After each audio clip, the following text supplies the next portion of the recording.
Welcome to iDream legal talk. నేను ఉదయశ్రీ. సమాజంలో మారుతున్న కాలానికి అనుగుణంగా చట్టాలకు సంబంధించి అవగాహన రావాల్సిన అవసరం ఎంతైనా ఉంది. అందుకే ఇవాల్టి మన లీగల్ టాక్లో legal expert and advocate Nageswara Rao Pujari garu ఉన్నారు. మాట్లాడదాం. నమస్తే అండి, వెల్కమ్ టు అవర్ స్టూడియో.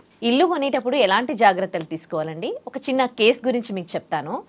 ఒకరు ఒక 10 years కింద ఇల్లు కొనుక్కున్నారు. వాళ్ళు దుబాయ్ వెళ్ళిపోతున్నారని ఇల్లు అమ్మేసి వెళ్ళిపోవడం జరిగింది. అంటే అట్ ఏ టైం వాళ్ళు నెట్ పేమెంట్ ఇచ్చి కొనడం జరిగింది. 30-35 lakhs వరకు అనుకుంటాను.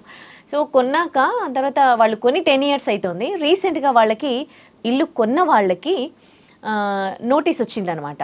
అతను ఎవరైతే ఇల్లు అమ్మారో అతను ఆయన దగ్గర అప్పు తీసుకున్నట్టు, సో అప్పు చెల్లించకపోతే అని ఇంటికి లీగల్ నోటీస్ పంపించడం జరిగింది.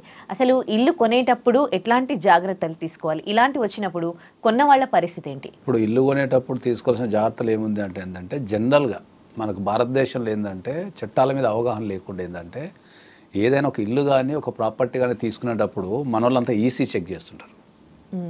ఇన్కమ్ రెంట్ సర్టిఫికేట్ అని చెప్పేసి ఈసీ చెక్ చేస్తుంటారు జనరల్గా. అంటే అందరు ఏమనుకుంటారు అంటే ఏంటంటే, ఈసీలో ఎట్టెట్లా మారింది, పేర్లు ఈసీలో పేరు ఉంటే వాడు ఓనర్ అని ఫీల్ అవుతుంటారు అందరు. సో ఎప్పుడైనా సరే ఇల్లు కొనేటప్పుడు లేదా ఏదన్నా ఆస్తి కొనేటప్పుడు అందరు ఏమంటుంటారు, ఈసీ తెచ్చినవా, ఈసీ చూసుకున్నావా, ఈసీ చెక్ చేసినావా అని మాట్లాడుతుంటారు. ఓకే, ఇల్లు కొనేటప్పుడు ఈసీ చెక్ చేయడం అనేది చాలా తప్పు. ఓకే, ఎందుకంటే ఈసీలో ట్రాన్సాక్షన్స్ ఉంటాయి అంతే తప్ప ఓనర్షిప్ అనేది ఈసీలో ఉండదు. మీరు ప్రధానంగా కనుక గమనిస్తే మీరు ఆ ఈసీ కింద రాసి ఉంటుంది. మీకు ఈసీ కింద ఇది ఓనర్షిప్స్ కోసం కాదు, ఇది జస్ట్ ఓన్లీ ఇన్ఫర్మేషన్ అని రాసి ఉంటుంది. సో మనకు జనరల్ పబ్లిక్ చాలా మందికి అవగాహన లేక ఏంటంటే, ఇల్లు కొనాలి అంటే ఈసీ తీసుకోవాలనే ఊహలో ఉండిపోతారు. సో ఇల్లు కొనటానికి ఏదైనా ప్రాపర్టీ కొనటానికి ఈసీకి సంబంధం లేదు. ఈసీ అనేది ఒక మనం రిఫర్ చేసుకోవడానికి, ఈ ప్రాపర్టీ ఎవరి చేతుల నుంచి ఎట్ట మారింది అనేది తెలుసుకోవడానికి మాత్రమే పనిచేస్తారు తప్ప ఈసీతోని ఓనర్షిప్ రైట్స్ అనేవి చెప్పబడదు, దాంట్లో వివరించబడదు. అది ఫస్ట్ పాయింట్. ఇల్లు కొనేటప్పుడు కానీ ప్రాపర్టీ కొనేటప్పుడు కానీ ఎగ్జాక్ట్లీ ఓనర్షిప్కి లీగల్గా మారిందా లేదా అనేది చెక్ చేయాలి.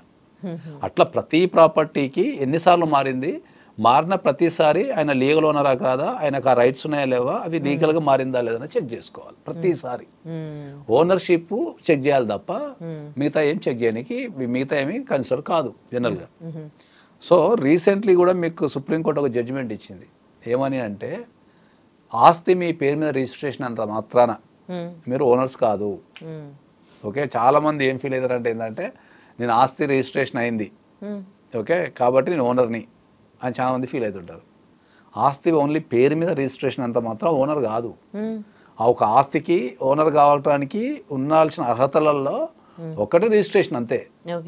సో అందరు ఏమవుతారు, రిజిస్ట్రేషన్ అయిపోయింది కదా ఆయన మీద, ఆయన లీగల్ ఓనర్ అని అనుకుంటుంటారు. అది కాదు. సో దాంతోపాటు మీకు ఇంకా మ్యూటేషన్ కానీ, తర్వాత ట్యాక్సెస్ కానీ, గవర్నమెంట్ పర్మిషన్స్ కానీ ఇవన్నీ ఉండాలి. ఇప్పుడు మీకు అర్థమైన భాషలో ఒక గవర్నమెంట్ ల్యాండ్ నీ పేరు మీద రిజిస్ట్రేషన్ అయిపోతే నువ్వు ఓనర్ అయిపోతావా? గవర్నమెంట్ అదే సుప్రీంకోర్టు బ్రాడ్వేలో చెప్పింది. రిజిస్ట్రేషన్ అనేది నీ పేరు మీద ఆస్తి రిజిస్ట్రేషన్ అయినంత మాత్రాన నువ్వు ఓనర్ కాదు. దానితో పాటు మిగతా డాక్యుమెంట్స్ అన్నీ లీగల్గా ఉండాలా, మ్యూటేషన్ చేయించుకొని ఉండాలా, నువ్వు ట్యాక్స్ కట్టి ఉండాలా, సర్టెన్ పర్మిషన్స్ ఉండాలా. ఓకే, సర్టెన్ పర్మిషన్స్ ఉండాలా. ఇప్పుడు మీకు అర్థమయ్యే భాషలో చెప్పాలంటే, ఇప్పుడు ఒక ల్యాండ్ తీసుకున్నాము, అక్కడ ఓన్లీ వన్ ఫ్లోర్కే పర్మిషన్ ఉంది అనుకుందాం. ఆ జోన్లో నువ్వు 5 floors కట్టేసి నీ పేరు మీద రిజిస్టర్ అయిపోతావు, ఓనర్ అయిపోతావా? కాదు కదా. లీగల్ ఇష్యూస్ వస్తాయి. కాబట్టి ఆస్తి అనేది ఓన్లీ రిజిస్ట్రేషన్తోనో లేకపోతే ఈసీతోనో కాదు, మిగతా అన్ని కూడా కంప్లై చేసి ఉంటేనే నువ్వు ఓనర్ కింద పరిగణించబడతావు తప్ప ఓన్లీ నీ పేరు మీద రిజిస్ట్రేషన్ అంత మాత్రం కాదు అని చెప్తారు. ఇప్పుడు అమ్మిన తను ₹1,00,000 2 లక్షలు ఎవరికో అప్పున్నారు. ఇప్పుడు కొన్న వాళ్ళకి ఏం సంబంధం? అప్పుకి ఆస్తికి ఇప్పుడు మీరు చెప్పిన కేసులో ఆయన తీసుకున్న అప్పుకి ఈయన కొన్న వ్యక్తికి సంబంధం లేదు. కాకపోతే అందులో ఏం జరుగుంటుంది అంటే ఏంటంటే, ఇప్పుడు ఆ ఇంటి అడ్రస్ మనకు తెలిసి ఉంటుంది కదా. ఇప్పుడు నేనున్నా, నా ఇంటి అడ్రస్ ఒక పర్మనెంట్ అడ్రస్ ఉంటుంది. నేను అమ్ముకొని వెళ్ళిపోయినా, సపోజ్ నేను ఒక వ్యక్తికి అమ్ముకొని వెళ్ళిపోయినా, సో నా మీద ఎవరైనా కేసు వేస్తే వాని అడ్రస్ తెలియదు కదా, వాడు ఏం చేస్తాడు, ఈ అడ్రస్కే పంపిస్తాడు. ఈ అడ్రస్కే పంపిస్తాడు. అది ఫస్ట్ పాయింట్. రెండోది ఆస్తి అప్పులు ఉన్నప్పుడు ఏం చేస్తామంటే ఏంటంటే ఎవరికన్నా అసెట్ ఉందనుకో దాన్ని అటాచ్మెంట్ చేయమని చెప్తాం మనం కోర్టుకి వెళ్ళి. ఓకే, నాకు పలానా వ్యక్తి అప్పు ఉన్నాడు, ఆ వ్యక్తి మీద ఈ ఆస్తి ఉన్నది, సో ఆ ఆస్తిని నా అప్పు కట్టేంత వరకు అటాచ్మెంట్ చేయండి, అంటే అమ్మకుండా చేయండి, దానిపైన ఏ ట్రాన్సాక్షన్ చేయకుండా చేయండి అని కోర్టుని అడుగుతాం. కోర్టు బేసిక్ అంటే మనకు ప్రైమా ఫేసి కనుక ఉంది అనుకున్నప్పుడు ఏం చేస్తుందంటే మనం అప్లై చేయంగానే డైరెక్ట్ అటాచ్మెంట్ ఆర్డర్ కూడా ఇచ్చేస్తుంది. ఆ ఆస్తిని అటాచ్మెంట్ చేయమని ఆర్డర్ ఇస్తుంది. సో అది నా పేరు మీద ఆ ఇంటికి వచ్చేస్తుంది, కానీ ఓనర్ నేను కాదు, ప్రజెంట్ ఉన్న ఓనర్ తీసుకుంటాడు నోటీస్. సో ప్రజెంట్ ఉన్న ఓనర్ తీసుకున్నప్పుడు ఏంటంటే ఆయన పోయి కోర్టుకు చెప్పాల్సిన బాధ్యత ఉంటుంది. సార్ ఇది అమ్ముకొని వెళ్ళిపోయాడు కాబట్టి ఈ అటాచ్మెంట్ చెల్లదు, ఈ అటాచ్మెంట్ చెల్లదు, ఎందుకంటే ఇప్పుడు ఓనర్షిప్ నా పేరు మీద ఉంది అని చెప్పేసి కోర్టుకి ఎక్స్ప్లెయిన్ చేయాల్సిన బాధ్యత ఈ ప్రజెంట్ ఉన్న ఓనర్కు ఉంటుంది. ఓకే, ఒకవేళ అమ్మిన అతనికి ఏమైనా అప్పులు అవన్నీ ఉన్నాయనుకోండి, దానికి సంబంధించి సంబంధం ఎట్లుంటది? ఇంకా నువ్వు అప్పులు ఇచ్చినప్పుడు ఏం చేస్తావు, నువ్వు ప్రామిసరీ నోట్ అనేది తీసుకుంటావు, ఏదైనా సెక్యూరిటీ తీసుకొని ఇస్తేనేమో అవి వసూలు చేసుకోవచ్చు.